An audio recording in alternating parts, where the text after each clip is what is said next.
In January 2024, I decided to take a long break from management consulting from McKinsey. When thinking back on the why, I think it's because my mind finally acknowledged what my body has told me is my calling. The allure of consulting, with its prestige and intellectual challenges, masks the harsh reality of its demands. What's bad isn't the hours, although that itself can be challenging enough.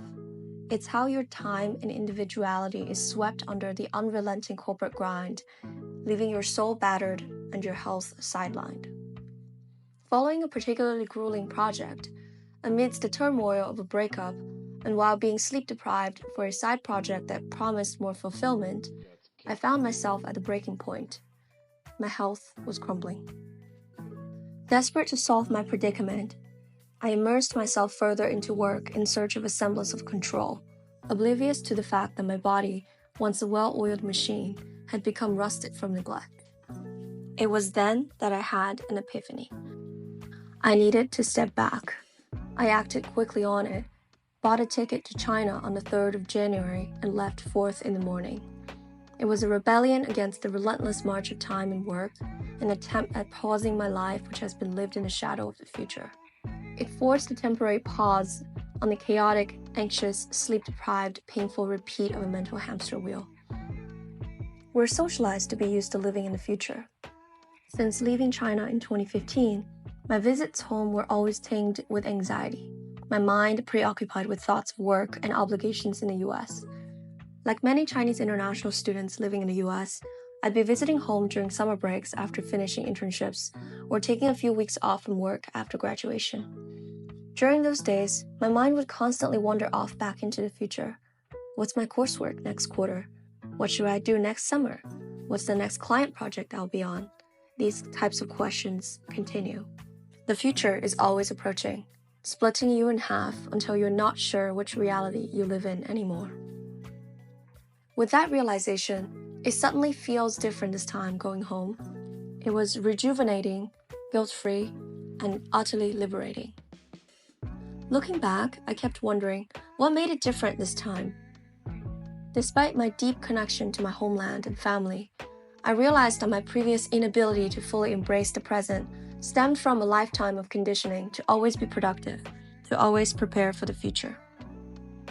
I don't know about you, but I always feel the need to productivize my time, even during time off, in preparation for a future, an imaginary future where happiness is finally found. The narrative got drilled into my bones, that it became hard to distinguish between learned preferences and desires, and how my present reality is lived. My body and mind were split, sometimes across geographies, sometimes across time. This time, I committed to a complete break from work. No emails, no calls. For the first time in over a year since I started working in consulting, I ventured out in the world without my work phone. A strangely liberating experience that highlighted how tethered we've become to our jobs. Funny thing is, I didn't even realize how the Slack messages at 11 p.m. were wiring my brain until I've completely unplugged myself from the wire.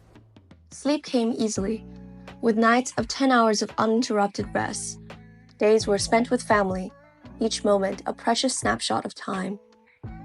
Travels with my 84-year-old grandmother, who raised me, were moments of strength and connection. Even the mundane became extraordinary. The slow conversations, the texture of yumi mantou, the click of mahjong tiles, and the laughter around the dinner table became sources of profound joy. I've always known logically that rest is good. A lot of things are logically sound but don't settle in emotionally.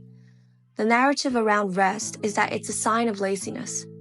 It's especially deeply ingrained in competitive environments, yet it couldn't be further from the truth. Lack of embracing it causes an emotional toll on you. The question of what if is a meaningless one. It takes you to an imaginary counterfactual that never arrives, and because it is fictional, its perfection will always scar you, because your current present is imperfect. You know what's funny? It was during this period of complete disconnection from work that paradoxically accelerated me more than ever. Recently, I've been enjoying the book Tiny Beautiful Things, Advice from Dear Sugar by Cheryl Strayed. In one essay, She artfully made a reference to art that I think is fitting here. One of the basic principles of an art form has to do with what's there, the music, the words, the movement, and color, as well as what isn't there. In visual art, there is a basic concept called the negative space. It allows us to see the non-negative space in all its glory and gloom, its color and mystery and light. Enthusiastic, guilt-free, complete rest is like that negative space.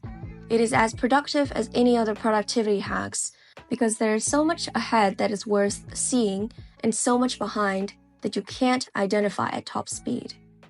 Think like an artist. Too much paint can ruin a piece of artwork, and you're meant to become the artist of your life and dream.